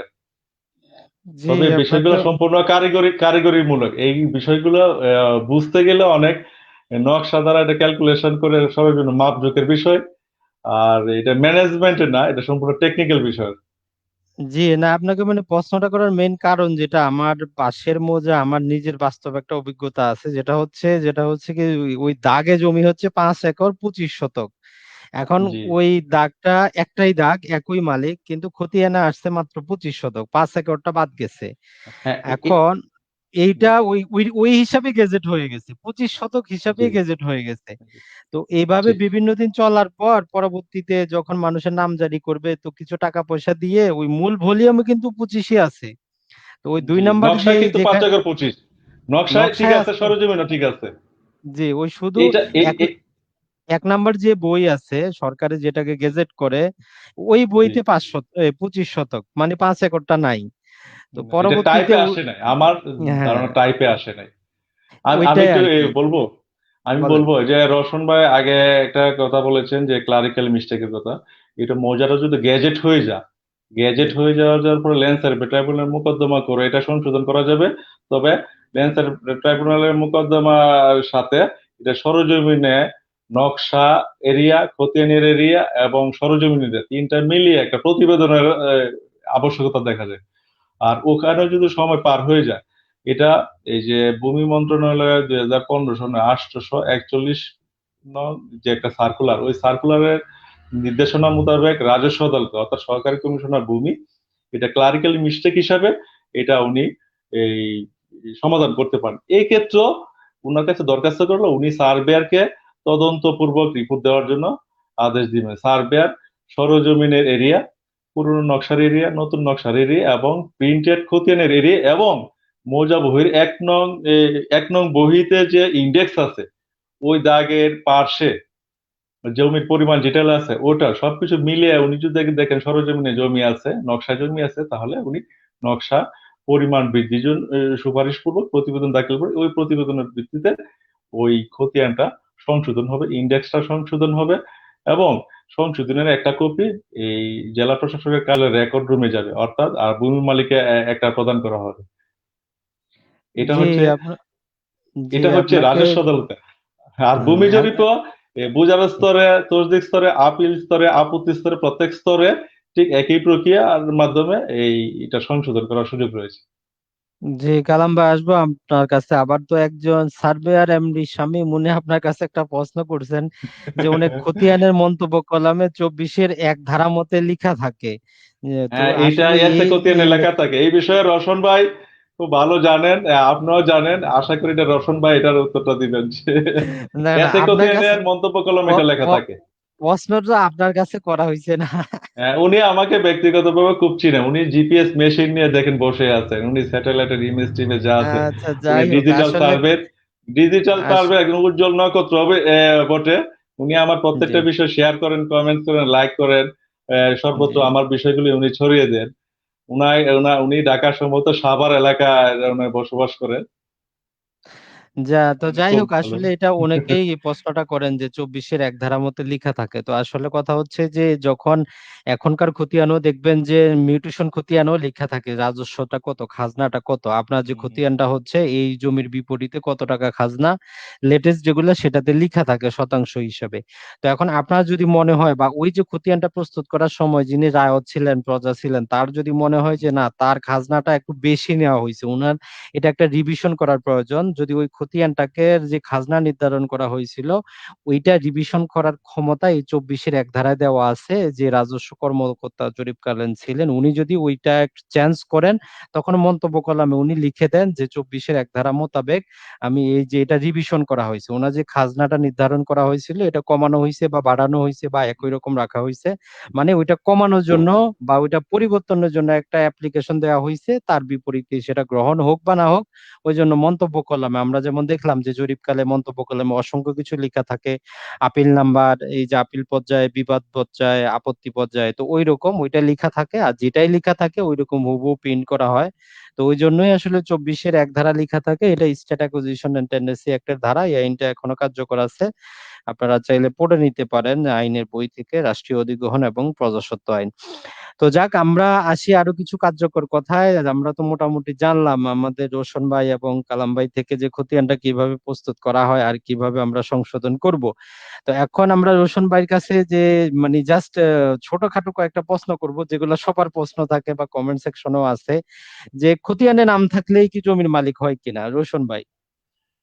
না, আসলে এটা অনেকের ধারণা যে আসলে জোর করে আমরা যখন খাটাইতে যাই তখন কিন্তু মানে যার নাম থাকবে খতিয়ানে তিনি কিন্তু জোর করে চাইবে যে আমার খতিয়ানে নাম আসা মানে কিন্তু বিশাল একটা বিষয়, আমি এটা দিয়ে মালিক হয়ে গেলাম। এখন আমরা কিন্তু আইনের দিকে কম লক্ষ্য দিতে চাই। যিনি যেই সাইডে থাকেন তিনি ওইটাকেই আইনে পরিণত করার একটা টেন্ডেন্সি আমাদের মধ্যে দেখা যায়। যদি কারো নাম দেখা যায় কোনোভাবে খতিয়ানে চলে আসে তখন তার মধ্যে একটা ধারণা তৈরি হয় আমার যদি মালিকানা নাই থাকে তাইলে খতিয়ানে আমার নাম কি আকাশ থেকে পড়বে নাকি, এই ধরনের একটা বিষয় অনেকের মধ্যে কাজ করে। তবে আসলে ধারণাটা সঠিক না। শুধুমাত্র খতিয়ানে নাম দিয়েই কিন্তু কেউ মালিকানা দাবি করতে পারে না। কারণ এই, এটা আপনার টাইটেল কে বহন করে না, মানে মালিকানা সত্ত্বকে রিপ্রেজেন্ট করে না আপনার খতিয়ান। খতিয়ান শুধু দখলে যে যিনি ছিলেন রেকর্ডের সময় যখন খতিয়ানগুলা প্রস্তুত করা হয় সেই রেকর্ডের সময় তাকে যদি সেখানে পাওয়া যায়, তাকে যদি দখলে পাওয়া যায় তখন কিন্তু তার নামটা খতিয়ানে আসছে। এবং সেটা যদি এমনও হতে পারে যিনি প্রকৃত মালিক তিনি সেখানে অবস্থান না করার কারণে এই ভুলবশত তার নাম চলে আসতে পারে। তার মানে তিনি খতিয়ানের নাম দিয়েই যে সেখানে মালিকানা সত্য দাবি করবেন সেটা কিন্তু তিনি পারবেন না। তাকে অবশ্যই খতিয়ানের নামের পাশাপাশি তিনি সেই জমিতে কিভাবে মালিক হলেন তার প্রিভিয়াস হিস্ট্রি, এবং এই প্রিভিয়াস হিস্ট্রি মানে অতীতের যে এই চেইন অফ ওনারশিপটা তাকে কিন্তু পাশাপাশি সেটা প্রমাণ করতে হবে যে আমার খতিয়ানে এই নামটা আসার পিছনে আমি এর আগে এইভাবে মালিক ছিলাম, দলিল বলছিলাম, অথবা তার আগের খতিয়ানে আমার মালিকানা ছিল অথবা আমার পূর্বপুরুষের নাম ছিল, তাদের প্রেক্ষাপটে আমি ধীরে ধীরে এই খতিয়ানে আমার নাম এসেছে। কোনো খতিয়ানে হুট করে নাম আসা মানেই তিনি সেই খতিয়ান বলেই কিন্তু মালিকানা সত্য দাবি করতে পারেন না, এটা সংক্ষেপেই বলা চলে। জি, রোশন ভাই আপনাকে অসংখ্য ধন্যবাদ। আসলে এটার উপর ভিত্তি করেই যত মামলা মোকদ্দমা সবকিছু কিন্তু হয়ে যায়। তো যাক, এখন আমরা কালাম্বের কাছে আরো যে ছোটখাটো প্রশ্নগুলা যেগুলা সবাই করতে চাই, যে আসলে এই পর্যায়ে আমরা জানি যেহেতু আপনি নিজে অনেক সার্ভিং এর সাথে জড়িত, প্লাস এই জরিপ কাজে বিভিন্ন জায়গায় গেছেন, তো আমার নিজেরও একটা প্রশ্ন হচ্ছে উপজেলা পর্যায়ে আমরা যদি এই সেটেলমেন্ট অফিস রাখতে পারি, জেলা পর্যায়ে আমরা না রাখে আমরা জোনাল করে কেন মানে একটু অনেক দূরে রাখি? কারণ সেটেলমেন্ট পর্যায়ে অনেক সমস্যা হয়, আপিল করতে হয় বিভিন্ন কারণবশত। এখন যেমন ধরেন আপনার যে পঞ্চগড়, ঠাকুরগাঁও, দিনাজপুর, এখন পঞ্চগড়ে কোনো জরিপ চলতেছে, এখন সেটেলমেন্ট অফিসারের কোনো আদেশের বিরুদ্ধে যদি আমরা আপিল করতে হয়, সেই পঞ্চগড় থেকে আমরা 100 কিলো দূরে দিনাজপুরে আসে দিনাজপুরে আপিল আসে। করতে হচ্ছে। তো সরকার বা এই জরিপ অধিদপ্তর এ তো জোনাল 19টা না করে 64টা জেলার মধ্যে 61টা জেলায় যেহেতু জরিপগুলা চলে, তো প্রতিটা জেলায় ওনারা এই যে সেটেলমেন্ট অফিসারের যে কোনো আপিলের বিরুদ্ধে, কারণ আমরা জানি প্রশাসনিক ব্যবস্থা আমরা নর্মালি বুঝি উপজেলার পরে জেলা, উপজেলায় যেটা থাকবে তার বিরুদ্ধে আমরা জেলায় আপিল করব। তো আপনার ব্যক্তিগত মতামত কি, যে আসলে এটা কি করা উচিত কিনা, যে প্রতিটা জেলায় জি একটা করে জেলা সেটেলমেন্ট অফিস রাখা প্রয়োজন, যেখানে উপজেলার মধ্যে যে বিরোধগুলা ঘটবে সেখানেই সমাধান করা যায়? জি জি, ধন্যবাদ আজিমুদ্দিন ভাইকে। এখানে ভূমি জরিপে যে জোনাল সেটেলমেন্ট অফিসারের কার্যালয়গুলি থাকে, এগুলি 3 বা 4 5টি জেলা নিয়ে একটি কার্যালয় হয়ে থাকে। যেমন ঢাকাতে ঢাকা, নারায়ণগঞ্জ, গাজীপুর, নরসিংদী, মুন্সিগঞ্জ, এই জেলাগুলি নিয়ে একটা অফিস। এখানে যদি ভূমি জরিপের মাঠ পর্যায়ে তসদিক স্তরে সংশ্লিষ্ট মৌজাতে ক্যাম্প বসানোর কথা থাকে। অনেক সময় দেখা যায় 2 3 4 5 6টা মৌজা নিয়ে একটি সুবিধাজনক জন্য ক্যাম্প বসানো হলো, ওখানে আপত্তি কেসে চলে, কিন্তু আপিল কেসের সময় এই শুনানিগুলি নিয়ে যাওয়া হয় সেটেলমেন্ট অফিসারের কার্যালয়ে। তখন দেখা যায় কি ভূমি জরিপ সংশ্লিষ্ট সাধারণ ভূমি মালিকদের অনেক কষ্ট হয়। এটা কর্তৃপক্ষের সিদ্ধান্ত, কর্তৃপক্ষ কিভাবে এটা করেন এটা আমার বোধগম্য নয়। তবে আরেকটা বিষয় নিয়ে লক্ষণীয় যে আপিল শুনানির জন্য যে কর্মকর্তা নিয়োগ দেওয়া হয় তাদের পদবি হচ্ছে এই চার্জ অফিসার, যারা এই প্রশাসন ক্যাডার থেকে আসেন। আর আছেন সহকারী সেটেলমেন্ট অফিসার। সহকারী সেটেলমেন্ট অফিসারের সংখ্যা নিতান্তই কম। আর যারা তসদিক করেন বা তসদিক স্তরে যারা কাজ করে থাকেন, ওনাদের পদবি হচ্ছে ম্যাক্সিমাম ক্ষেত্রে উপসহকারী সেটেলমেন্ট অফিসার বা কানুনগো। এই পদবীধারী অফিসারদের সংখ্যা বেশি থাকে বলে ওনারা তসদিক স্তরে বা আপত্তি স্তরে ওনারা এই থানা লেভেলে বা অনেক সময় ইউনিয়ন লেভেলে যখন ক্যাম্প বসানো হয় ওখানে এরা কর্মরত থেকে এই কেসগুলি নিষ্পত্তি করতে পারে। কিন্তু আপিল স্তরে একটা জোনাল সেটেলমেন্ট অফিসার কার্যালয়ে দেখা যায় কি চারজন চার্জ অফিসার থাকে, সিনিয়র সহকারী সচিব র্যাঙ্কের। আর সহকারী সেটেলমেন্ট অফিসারের সংখ্যা থাকে 2 জন বা 4 জন, কোনো কোনো ক্ষেত্রে বেশি থাকে, কোনো ক্ষেত্রে ডিপুটেশনে কাজ করে থাকে। এই অফিসারের সীমাবদ্ধতার কারণে এই আপিল কেসগুলি এই থানা লেভেলে বা জেলা লেভেলে যে ক্যাম্প আছে ওখানে পরিচালনা করা সম্ভব হয় না। এটা হচ্ছে আমার এই অভিজ্ঞতায় দেখা আর কি। আমি ঢাকা সেটেলমেন্টও দেখেছি আপিল কেস সপ্তাহে 7 রাস্তা হয়েছে। মৌজা রয়েছে দেখা যায় কি সাভারে বা বিভিন্ন জেলাতে, পার্শ্ববর্তী জেলাতে। এটা আসলে কর্তৃপক্ষর একটা সিদ্ধান্তের বিষয়। কর্তৃপক্ষ যদি এই অন্যান্য পোস্টের সংখ্যা যদি বৃদ্ধি করতে পারেন বা সহকারী সেটেলমেন্ট অফিসার যদি পদোন্নতির মাধ্যমে এই পদগুলি সৃষ্টি করেন, তাহলে ওনারা গিয়ে আপনার প্রত্যেক থানা লেভেলে বা জেলা পর্যায়ে আপিল কেসগুলি নিষ্পত্তি করতে পারেন। ভূমি জরিপের সকল এই কেসগুলি থানা লেভেল কিংবা জেলা লেভেলে এটা নিষ্পত্তি করার সুযোগ সৃষ্টি হবে যদি এই পদগুলি বৃদ্ধি করা হয়। জি, ওইটাই তা আমরা আমার ওইটাই আপনার সাথে আমিও একমত পোষণ করি। ওইটাই আমরা চাচ্ছি, যে আসলে যেহেতু ভূমি মন্ত্রণালয় ভূমির সমস্যা সমাধানে অনেক কিছু করতে চাচ্ছে, তো আসলে একজন এই এই যে মানে একটা দুঃখ, যে আপনার যে একটা সমস্যা আপিল করবেন, আপনাকে 100 কিলো 200 কিলো দূরে গিয়ে আপিলটা করতে হচ্ছে, যেটা একে তো আপনার মানুষের এখন যদি চিন্তা করেন, এখন করোনা, যাওয়াটাও সমস্যা, টাকা পয়সার ব্যাপার আছে। আর বাংলাদেশের প্রশাসনিক ব্যবস্থা আমরা সবকিছুই জানি, প্রতিটা জেলায় সবকিছু নিয়ন্ত্রণ করে। আপনি জেলা রেজিস্ট্রারের কার্যালয় বলেন অথবা যাই কিছু বলেন, সবই আমরা জেলার মধ্যে পাচ্ছি। তো সেই হিসাবে আমরা এটা দাবি করতে পারি যে ভূমি মন্ত্রণালয় আগামী দিনে যাতে প্রতিটা জেলা ভিত্তিক এই যে সেটেলমেন্ট অফিসারের আদেশের বিরুদ্ধে আপিল করার যে ক্ষমতা সম্পন্ন অফিসার নিয়োগ করে বা একটা অফিস করে যাতে দেয়, তাহলে হয়রানিটা মানুষের অনেক কম হবে, খুব দ্রুত কিন্তু একটা রেমেডি পাওয়া যাবে। জি, আজিউদ্দিন ভাই, আমি আরেকটা বিষয় শেয়ার করতে চাচ্ছি। সম্প্রতি আপনার ভূমি জরিপ ও রেকর্ড অধিদপ্তরের আওতাধীন যে জোনাল সেটেলমেন্ট অফিসার কার্যালয়গুলো রয়েছে, এখানে বিভিন্ন মোকদ্দমা, যেহেতু এটা রাজস্ব আদালতে এটা কাজ করে থাকে, আদা বিচারিক কার্যক্রম, ওনারা এই ভার্চুয়াল পদ্ধতিতে এই মোকদ্দমাগুলো নিষ্পত্তি করার কার্যক্রম শুরু করেছে। এটা আশার আলো। আর এই ভূমি মন্ত্রণালয় আরেকটা উদ্যোগ গ্রহণ করেছেন যে এডিসি রেভিনিউ বা অ্যাসিলেন্টে ওখানে যে এই নামজারি সংক্রান্ত নামজারি খতিয়ান এই সংশোধন বা বাতিল সংক্রান্ত যে মোকদ্দমাগুলি আছে সেগুলি অনলাইনে এই ওনার প্রজেক্ট হিসাবে এটা চালু করেছেন, বিভিন্ন জায়গায় শুরু হয়ে গেছে আর অনেক জায়গায় এটা শুরুর প্রক্রিয়াতে। এটা ভূমি জরিপ ও রেকর্ড অধিদপ্তরে এটা কিছু কিছু জায়গায় শুরু হয়ে গেছে, কিছু কিছু জায়গায় শুরুর প্রক্রিয়াধীন রয়েছে। অর্থাৎ না কেসগুলি দায়ের আমি হবে অনলাইনে আর শুনানিটা হবে ডিসপোজালও হবে অনলাইনে শুনানির মাধ্যমে। না, তবে এটার মধ্যে কিছু কথা আছে। আমরা ওই যে সচিবের বক্তব্য আমিও শুনছি, ওনাকেও প্রশ্ন করা হয়েছে, বিটিভিতে ওনার একটা অনুষ্ঠান ছিল। তো বলা হয়েছে যে আপনার মূল কাগজ ছাড়া তো আপনারা শুনানি করেন না। তা আমি অনলাইনে যে আপনারা আমার এটা করতেছেন, বলতেছে যে তাহলে মূল কাগজ নিয়ে আপনাকে একদিন আসতেই হবে। তার মানে দিন শেষে যেটাই হচ্ছে, আপনি যতই অনলাইন অনলাইন করেন, আপনারে ওই মূল কাগজ নিয়ে একদিন যাইতেই হবে। তার মানেটা কি? তার মানে হচ্ছে দিন শেষে ওই যেই লাউ সেই কিন্তু কদুই। আপনি কিন্তু এখন যেমন আপনি অনলাইনে মিউটেশন করতে পারতেছেন, মিউটেশন খতিয়ানটা আপনি দেখতে পান না। আপনি সবকিছু অনলাইনে করতেছেন, যেইটা অনলাইনে করলেন সেটা আপনি দেখতে পারেন না। মানে আপনি জীবনটাই অনলাইনে দিয়ে দিলেন, এখন যেই যেই জীবন অনলাইনে দিলেন সেই জীবনই দেখতে পারেন না যে তার ফলাফলটা কি। সেটার জন্য আবার আপনাকে ম্যানুয়ালি যাইতে হয়। তার মানে এখন আমরা বলতে পারি না যে আসলে তাদের যে পরিকল্পনা এটা বাস্তব ভিত্তিক না।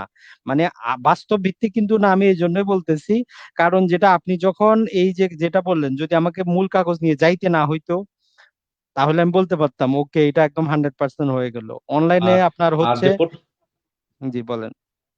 আমি একটু বলি যে আর যে ফটোকপি কাগজগুলি যেগুলো স্ক্যান আকারে ওখানে সাবমিট করা হয় এগুলি কি আসল না জাল এটা অনেক সময় এই খালি চোখে দেখে অনেক সময় আইডেন্টিফাই করা যায়। অনলাইনে হলে এই প্রভিশনটাও থাকে না, ওই না না প্রভিশনটাও থাকে না না। অনলাইন এক্ষেত্রে একটা আমার কথা হচ্ছে কি, এখানে কিন্তু এসিলেন্ট অফিস না, এখানে কিন্তু আপত্তিগুলা হচ্ছে। একটা কথা বুঝেন, এসিলেন্ট কিন্তু মূল কাগজ দেখে।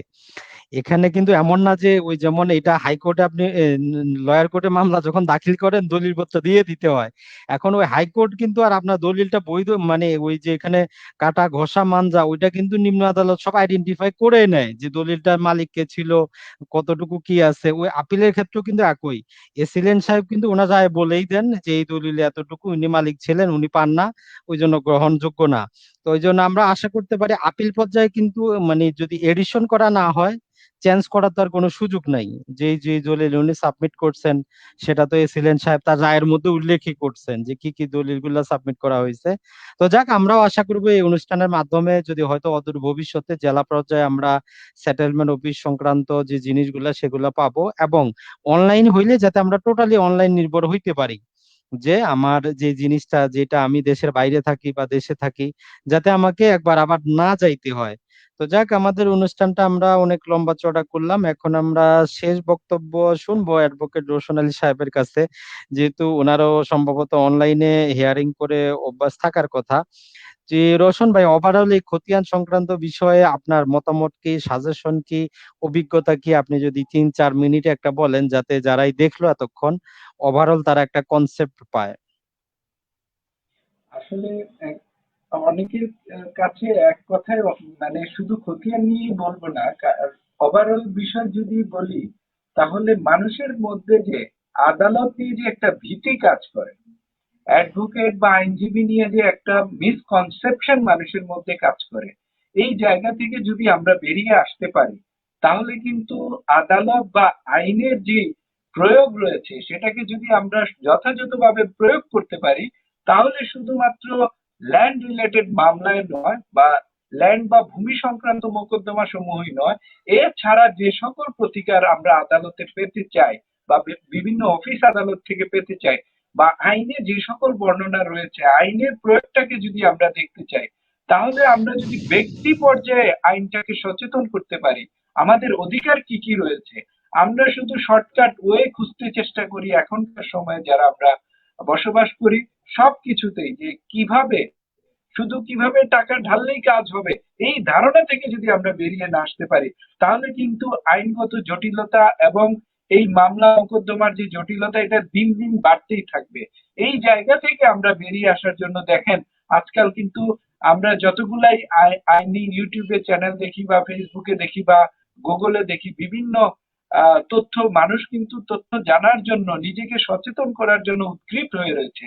কিন্তু মানুষকে বোঝানোর জন্য, মানুষকে আরো সচেতন করার জন্য আমরা সকলে যদি এগিয়ে আসি, তাহলে আমি বলবো শুধুমাত্র খতিয়ান সংক্রান্ত মামলাই নয়, এছাড়া ভূমি সংক্রান্ত, ফ্ল্যাট সংক্রান্ত, এছাড়া ক্রিমিনাল মামলাও যে সকল রয়েছে, সকল মামলা মোকদ্দমা থেকে বা আদালত থেকে আমরা যদি যথাযথ রিমেডি পেতে চাই, তাহলে আমরা যদি নিজেদেরকে স্বশিক্ষিত বা নিজেদেরকে, আমি বলবো অন্তত পক্ষে স্বশিক্ষিত না হয়ে সচেতন এই শব্দটা যদি ব্যবহার করি, নিজেকে যদি আমরা সচেতন করতে পারি, তাহলে কিন্তু আদালত অঙ্গনেই না, প্রত্যেকটি সেক্টরে গিয়ে আমরা নিজেদের অধিকার আদায়ের জন্য সকলেই যদি সচেষ্ট হই, তাহলে কিন্তু আমরা দিনকে দিন এখান থেকে বেরিয়ে আসতে পারবো এবং নিজস্ব অধিকার আদায়ের জন্য সচেষ্ট হতে পারবো। ধন্যবাদ আজিমুদ্দিন ভাই আজকের অনুষ্ঠানে আমাকে আমন্ত্রণ জানানোর জন্য। পাশাপাশি অ্যাডভোকেট কালাম ভাইকেও ধন্যবাদ জানাই আমাদের সাথে গুরুত্বপূর্ণ সময় দেওয়ার জন্য। জি ধন্যবাদ। কালাম ভাই, শেষ পর্যায়ে আপনার কাছ থেকেও শুনতে চাই ওভারঅল খতিয়ান বিষয়ক আপনার মন্তব্য, সাজেশন এবং যারা দেখতেছে তাদের উদ্দেশ্যে। হ্যাঁ, ধন্যবাদ আজিমউদ্দিন ভাইকে। খতিয়ান ভূমি জরিপের মাধ্যমে এটা প্রস্তুত হয়ে থাকে। বাংলাদেশের বিভিন্ন এলাকায় পর্যায়ক্রমে ভূমি জরিপ হয়ে থাকে। আপনার এলাকায় যখন ভূমি জরিপ কার্যক্রম শুরু হবে, তখন আপনি আপনার জমির এই চতুর্পাশে সীমানা নির্ধারণ করে রাখবেন। ভূমি মালিক সরেজমিনে উপস্থিত থেকে মৌসুমী আমিন বা ভূমি জরিপ কর্মকর্তার নিকট তার সীমানা দেখিয়ে দিবেন, যাতে তার নকশা, তার প্লটটি সুন্দরভাবে অঙ্কিত হয়। প্রয়োজনীয় কাগজপত্র নিয়ে তার জমিটা সুন্দরভাবে রেকর্ড করাবেন। পরবর্তী তসদিক স্তর শুরু হলে তসদিক করাবেন।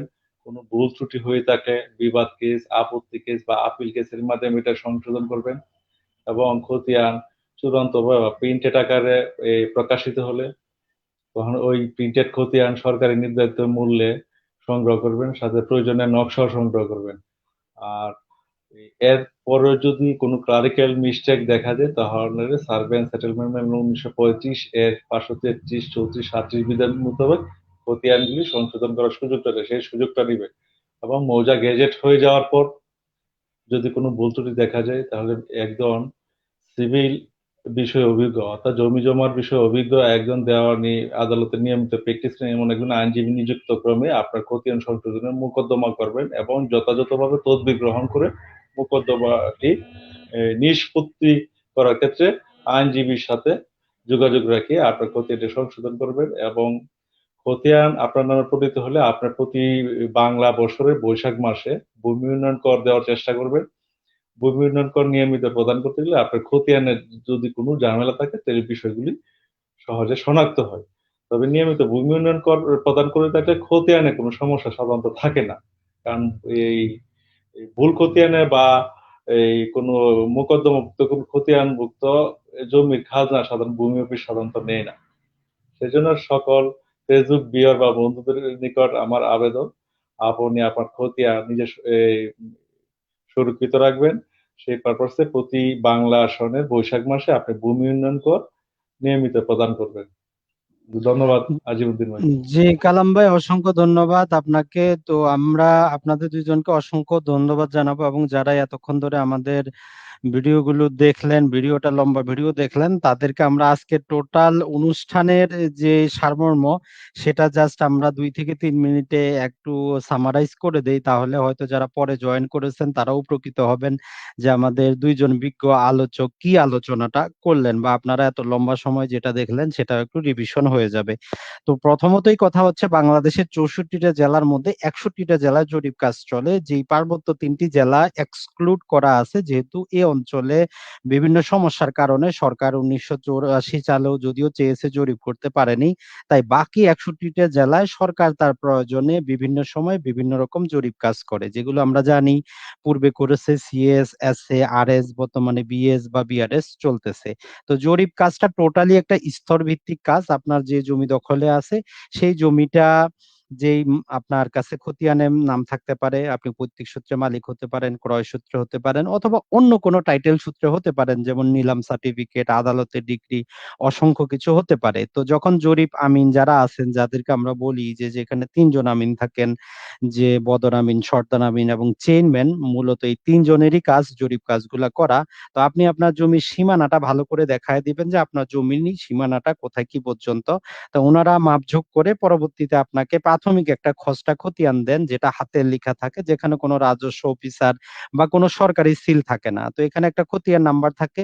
পরবর্তীতে যেটা হয়, এটাকে আপনাকে যেটা করতে হয়, আপনার মালিকানা টাইটেল যেটা আছে সেটা আপনার ওয়ারিশ সনদ হোক, আদালতের ডিক্রি হোক, নিলাম হোক, যে কোনো প্রকারের দলিল হোক, সেটা তখন রাজস্ব অফিসারের কাছে নিয়ে গেলে উনি আপনার খতিয়ানটাকে তসদিক করে দেন।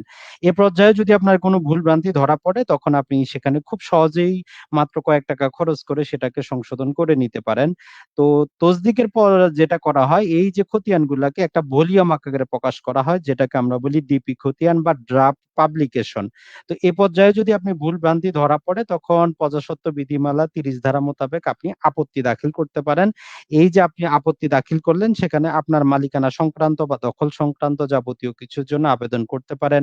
খতিয়ানটা সংশোধন করাতে পারেন। নকশায় যদি এদিক ওদিক হয়, বদরের জন্য আবেদন করে নকশাটাও সংশোধন করতে পারেন। তো যদি আপনি সংক্ষুব্ধ হন, ৩০ ধারা প্রজাস্বত্ব বিধিমালা সেকশন 30 মোতাবেক যদি আপনি সংক্ষুব্ধ হন, সেকশন 31 মোতাবেক আপনি সেই সেটেলমেন্ট অফিসার বা উপ সেটেলমেন্ট অফিসারের আদেশের বিরুদ্ধে তার ঊর্ধ্বতন কর্তৃপক্ষের কাছে আপনি আপিল করতে পারেন। আপিল করে আপনি আপনার যেই ভুল ছিল সেটা সংশোধন করে নিতে পারেন। যদি সে পর্যায়েও যদি আপনার ভুলটা সংশোধন না হয়, তাহলে আপাতত জরিপকালীন আপনার আর কোনো অপশন থাকে না। বাকি প্রজাস্বত্ব বিধিমালার যে ধারাগুলো আছে ৩২, ৩৩ বা ৪২, এগুলোতে সেটেলমেন্ট অফিসার তার নিজস্ব বুদ্ধি জ্ঞান থেকে খতিয়ানগুলা, নকশাগুলাকে যাচাই বাছাই করবেন। করণিক ভুল থাকলে সেগুলো ঠিক করবেন। কোন প্রকার প্রতারণা হলে সেগুলো ঠিক করতে পারবেন। শুধুমাত্র ৩১ ধারা পর্যন্তই আপনারা সরাসরি এই খতিয়ানগুলার মধ্যে সংশোধনের সুযোগ পান।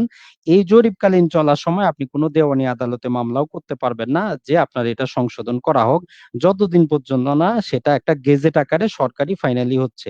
কারণ মনে রাখবেন, এই যে জরিপকালীন খতিয়ান যতদিন গেজেট না হয়, এটা একটা এভিডেন্স হিসাবে আদালতে আপনি দাখিল করতে পারবেন না, যতদিন সরকার ফাইনালি এটাকে গেজেট না করতেছে। তো যখনই একবার সরকার গেজেট করে দিল, আপনার কাছে দুটো অপশন থাকতে পারে। সে অঞ্চলে যদি ল্যান্ড সার্ভে ট্রাইব্যুনাল থাকে, আপনি ১,০০০ টাকা কোর্ট ফি দিয়ে আপনার মালিকানার যে ডকুমেন্ট সহ আপনি আবেদন করে দিবেন। নির্ধারিত যে পন্থা আছে সে পন্থায় আপনি যদি আসলে আপনার মালিকানা থাকে, তাহলে আপনি সেখান থেকে প্রতিকার পাবেন। তবে একটা কথা মনে রাখবেন, এই ল্যান্ড সার্ভে ট্রাইব্যুনালে আপনার মালিকানার বিরোধ থাকলে তারা কিন্তু সেটার কোনো সমাধান করবে না। এর জন্য আপনাকে দেওয়ানি আদালতের আশ্রয় নিতে হবে। ল্যান্ড সার্ভে ট্রাইব্যুনালের এখতিয়ার শুধুমাত্র জরিপকালীন যদি আপনার সেখানে কোনো সমস্যা হয় সেটাই। আর যদি অনেক দিন হয়ে যায়, আপনি নির্ধারিত ১ বছর অথবা আরো অতিরিক্ত ১ বছর, এই ২ বছরের মধ্যে মামলা না করতে পারেন, তখন সম্পত্তি যদি আপনার দখলে থাকে, আপনার যদি টাইটেল যদি থাকে, আপনি দেওয়ানি আদালতের আশ্রয় নিতে পারেন। এজন্য স্পেসিফিক রিলিফ অ্যাক্টের সেকশন 42 ব্যবহার করা হয়, একটা ঘোষণামূলক মামলা। তো মোটামুটি এটাই হচ্ছে আমাদের যে জরিপকালীন এবং জরিপ পরবর্তী যে খতিয়ান সংশোধন, সেটাই।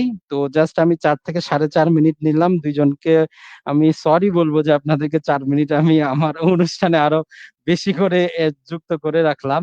তো আশা করি যারা এই ভিডিওগুলো দেখছেন, এতক্ষণ লম্বা সময় ছিলেন, তারা সবাই উপকৃত হবেন। তো আজকে তাহলে আমরা এই পর্যন্তই। আগামী পর্বে আমরা নতুন কোনো বিষয় নিয়ে একসাথে হব। যদি আপনারা লিখে জানাতে পারেন যে কোন বিষয়ে আপনাদের ভিডিওর প্রয়োজন বা কোন বিষয় আপনারা জানতে চান। তো সবাইকে অসংখ্য ধন্যবাদ আমাদের এই চ্যানেলের সাথে থাকার জন্য। আর যারাই আরো ভূমি সংক্রান্ত জানতে চান, বুঝতে চান, তারা চাইলে আমার যে সাতকাহন বইটা আছে সেটা ক্রয় করতে পারেন। খতিয়ান সংক্রান্ত বিরোধ যদি থাকে, অ্যাডভোকেট এর যে কালাম স্যারের অসংখ্য বই আছে বাজারে, ৩-৪টির মতো বই আছে, সেগুলো ক্রয় করে আপনারা নিজেরাও বুঝতে পারেন। আর যদি আপনি আরো জ্ঞান অর্জন করতে চান, আমাদের অনলাইন ভিত্তিক সাতকাহন কোর্সটা চলতেছে, সেটাতে অংশগ্রহণ করতে পারেন। বিস্তারিত জানার জন্য আমাদের এই যে হোয়াটসঅ্যাপ নাম্বারটা দেওয়া আছে ডেসক্রিপশনে, অথবা আমাদের পেজে অনুসরণ করতে পারেন।